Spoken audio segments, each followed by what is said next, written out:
Welcome to the USA Motocross Show. This is day 2 of the AMA Western Pro-Am, and I'm Chris Vansers with Aaron Eversman, and we had the 450s out there today, the open class.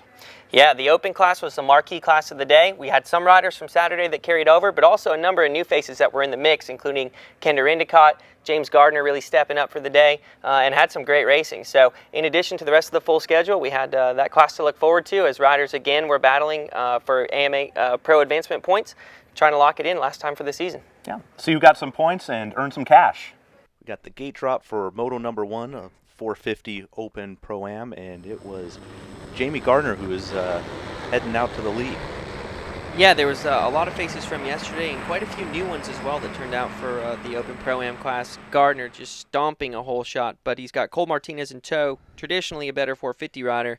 We'll see if he's got what it takes to get out front. And yesterday's winner, Covington, he went down in the first turn and was pretty much dead last as the rest of the field started getting away. Yeah, Covington knifed the front end, and these guys were pulling away quick, but he remounted, got back on the bike, and went to work making up time and trying to salvage as many points as he could.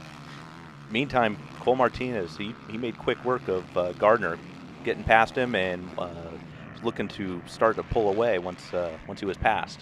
Yeah, Endicott definitely, when he got those guys inside, he stayed close. Another one that was staying in the hunt was Colton Keeling, local here in Arizona. Been training with Justin Bucklew and staying with Jazik Sloan. Gave him a shout out on the podium. Yeah, Keeling, he was running first good moto, but a little bit of bad luck in the second moto, which we'll get to. But up front, it was Gardner holding off Martinez, but Martinez was putting on the pressure. Oh, Martinez was on rails. He really started dialing in, find his lines, and really had a couple of quick lines to really make up some time. Came into this outside, smashed the outside line, hit the rhythm section, managed to get the drive and get around Gardner, scrubbing past him here on the step up. Yeah, blitzing was definitely quicker than jumping. But as fast as these guys were going, Endicott was not pulling away. He was keeping these guys in sights and keeping the pressure on Gardner. And as soon as Martinez got in the lead, Gardner in second and Endicott putting on the pressure. But as we see, Martinez was running out front last year in the 450 Open, ran into some bad luck, and here it comes again. Yeah, Endicott was not scared. He was holding it wide. He was bouncing off the outsides. And here he comes, setting up the pass, had the drive coming out of the corner.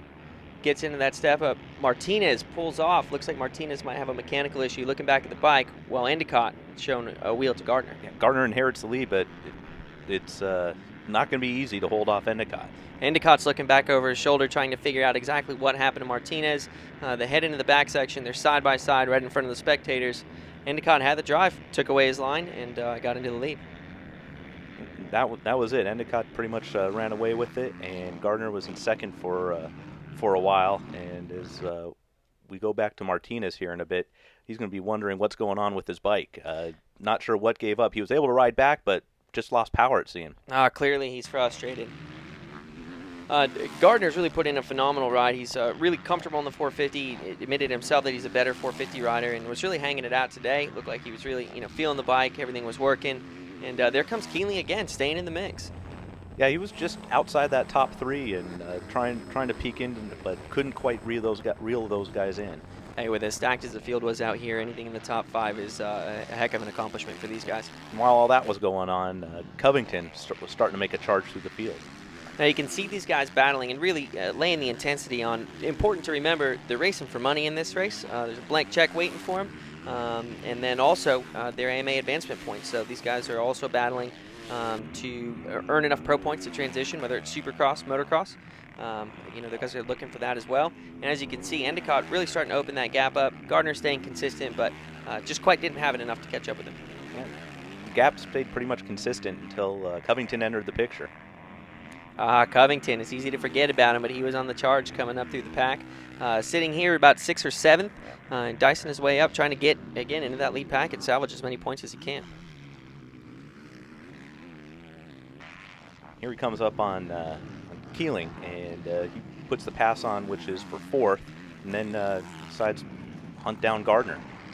Yeah, as soon as he got on a roll, it looked like he started picking off guys one by one. He gets around Keeling there, and really favoring the outsides all day. All the guys that were setting the fastest lap times, a lot of them were carrying their momentum through the corners, blasting the outside and keeping on going. Yeah, Covington said he could carry a lot of momentum around the outside right into the whoops, and I think that's what kept him low. Instead of hopping through, he was just blitzing through them. Yeah, you can see where he'll triple in and then end up skimming the last couple on his way out. So it keeps his drive and then gets him set up for that tabletop. As long as they can scrub and stay low, it's definitely the hot way around that track. Comes that outside line again for Covington. There he goes, using it again. He's had a number of passes with that outside. Here he goes around Gardner. Same setup. Stays wide, carries his momentum, makes it happen. And that was about as far as Covington would get in this moto. He would try and start to reel in Endicott, but Endicott was bringing it home for the win. Hey, it was a big win for Kinser. He's been working really hard to get to that point. And to go out and show up some of the best coming up through the amateur ranks was a huge, huge day for him. Yeah, and that puts final podium, Endicott in first, Covington charged back to second, and Gardner started up front and stayed in third till the end. And by virtue of Covington's second place in the first moto, he got a much better gate pick, and that resulted in a hole shot, and that was it. Covington ripped a monster hole shot, but there was some chaos behind him. A number of guys went down, also caught up. Arizona frontrunner Jacek Sloan, so put him out of contention. This was really Covington's race to win. And local rider Devin Raper, he was out front this moto as well. Yeah, there was a few guys on the bubble, including Devin Raper, Ryan Bewley, Kyle Swanson. All those guys are sitting in that 4th, 5th, 6th type of position, so Moto 2 is really going to determine the outcome of their overall. Yeah, but it was Covington. As soon as he got out front, he was putting down at least a couple seconds a lap faster than anyone else. Well, he knew he had an opportunity to sprint and really open that gap up. You can see Jamie Gardner buried a little farther back in the pack, and for Jamie, he's obviously trying to make up as much time as he can and get up to the front. Don't forget about first moto winner Endicott. He was back there too, but he was still making his way through the pack. Yeah, Endicott put down an incredible ride in Moto 1 and was really looking to follow that up in Moto 2. Didn't get as good of a start, but really brought the heat trying to get up in front. Covington with a clear track, and he was just putting time on the field. Yeah, I mean, at this point, Covington had more or less checked out. He had a clear track in front of him. There's some good battles for 3rd, 2nd, and 4th back behind him. So while those guys were getting caught up, he was skating away. Yeah, the 454, Colton Keeling, 4th in the first moto, but mechanical second moto, 16th. It was a tough break for him. He was running all the way to the last lap with one corner left to go on the final straight. Broke a chain and put him out of contention. Most fun section, I think, for Covington was that outside line coming right into the whoops. Oh, yeah, I could watch that slow-mo clip all day. Covington was really carrying his momentum on the outsides and continued to do so, especially in that section all day long. Here comes Keeling, still on that drive, still trying to make up that ground. Unfortunately, the mechanical struck him at the end of the moto. One rider we hadn't talked about today is Kyle Swanson. He had a 4th yesterday, a 4th overall today, but it was a quiet 4th. Yeah, absolutely. He managed to stay out of some of the turmoil. As you can see, some guys were battling hard. Endicott making a play, but Covington, victory, air wheelie for the win. That gives the overall to Covington with a 2-1, Endicott 2nd overall, and James Gardner 3rd overall to wrap out the podium. Covington's got a bright future ahead of him. He's really looking to make his transition in 2014. A great weekend at ACP for him. Yeah, he'll be making his debut at Glen Helen first round. At least that's what his plan is. That was Thomas Covington earning his 2nd overall in as many days, but that wasn't the only racing action today. No, by no means. There was a lot of racing action going down out on the track. A lot of guys really laying it on the line for overalls today. One in particular is Mark Worth. Even though he's only in his age 14 year, turning 15, he's already at the top of the B class. Put down some phenomenal performances this weekend. Unfortunately, had a hard get off at the end of the day, but we wish him a quick recovery and best of luck getting back on the bike. Yeah, the fun race of the day was the FMF 2-stroke challenge. We had the 2-strokes out there making the sound of the old school. Oh, you know it. When the dust finally settled on the 2-stroke challenge, it was Tyler Rosa taking the overall, but not without some serious work. He went down early in Moto 2, battled his way back all the way into 2nd position, enough to secure the overall.